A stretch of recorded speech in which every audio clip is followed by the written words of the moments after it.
Bismillah, alhamdulillah, wassalatu wassalamu ala rasulillah, wa ba'd. Masih banyak sekali bertebaran dalam Al-Quran Al-Karim kisah sejarah umat terdahulu yang menjadi pelajaran mahal, yang menjadi panduan bagi Rasul Sallallahu Alaihi Wasallam, membimbing sahabatnya, mengkader mereka, berdakwah di masyarakatnya, menghilangkan kejahilian yang ada pada mereka, dan tentu menjadi panduan untuk kita semuanya.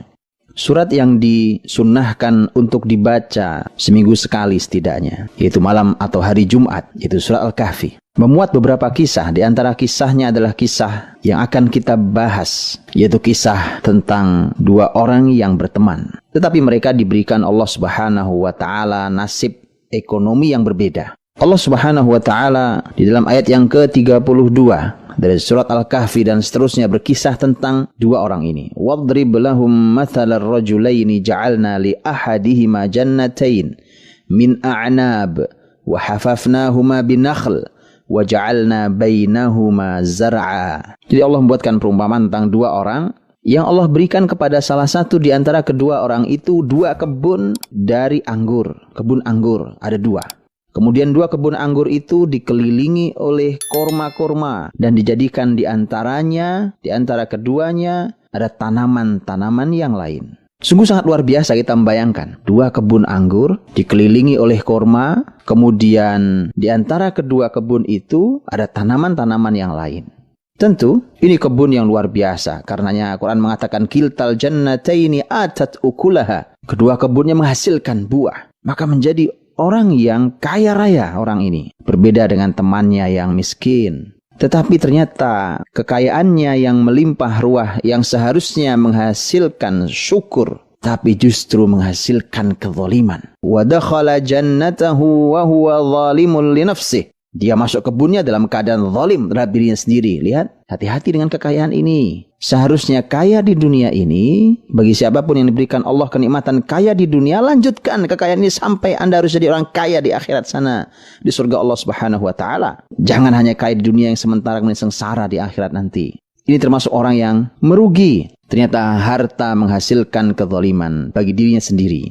Setidaknya ada dua kesalahan besar yang dia lakukan. Karena kaya, lupa diri. Dia pikir dunia ini akan mengabadikan dirinya hidup di dunia. Dia pikir dia tidak mati. Dia pikir dia bisa membeli segalanya. Sampai dia mengatakan, qala ma adhun an tabida hadhihi abada wa ma adhunnu sa'ata qa'imah. Dia mengatakan, si pemilik kebun ini, dia mengatakan, saya menduga bahwa kebun ini akan terus abadi, tidak hilang, terus menghasilkan. Bahkan saya duga kiamat tidak ada itu. Berani pada Allah Subhanahu wa Ta'ala. Hanya padahal dia memiliki sekelumit debu dunia ini. Hati-hati, orang lupa diri. Hanya oleh kekayaan yang sebenarnya sangat terbatas. Bahkan dia salah dalam memaknai harta. Wala irruditu ila rabbi la ajidanna khairam minha munqalaba. Dia menduga dengan dia kaya ini, maka ini berarti bukti Allah cinta dia. Nanti kalau dia kembali pada Allah pasti dia mulia.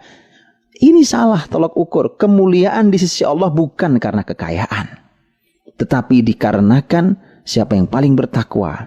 Maka dinasihati oleh temannya yang baik itu, dinasihati, akafarta billadzi khalaqaka min turab. Apa kamu kafir, ingkar, kufur nikmat terhadap yang telah menciptakan kamu dari tanah, dan seterusnya nasihati. Tapi ternyata tidak mau. Akhirnya ujung dari semua itu adalah wa uhita bi thamarihi fa asbaha yuqallibu kaffaihi ala ma anfaqa wa hiya khawiyah ala urushiha wa yaqulu ya laitani lam usyrik bi rabbi ahada. Akhirnya kebun itu dihancurkan Allah Subhanahu wa Ta'ala. Kemudian hancur kebun itu. Kemudian dia menyesal dan berkata, andai saya tidak berbuat kemusyrikan pada Allah. Jadi bukan sekedar banyak, tapi harus berkah. Karena itu maka jangan sampai kita menjadi orang yang lalai, orang yang sombong, jauh dari agama Allah hanya karena harta kita. Karena mudah bagi Allah untuk mencabutnya, mengambil kenikmatan yang kita nikmati hari ini. Maka pertahankan keberkahan itu. Maka ambil berkahnya. Semoga Allah Subhanahu wa Ta'ala memberkahi kita semua. Wallahu a'lam bishawab.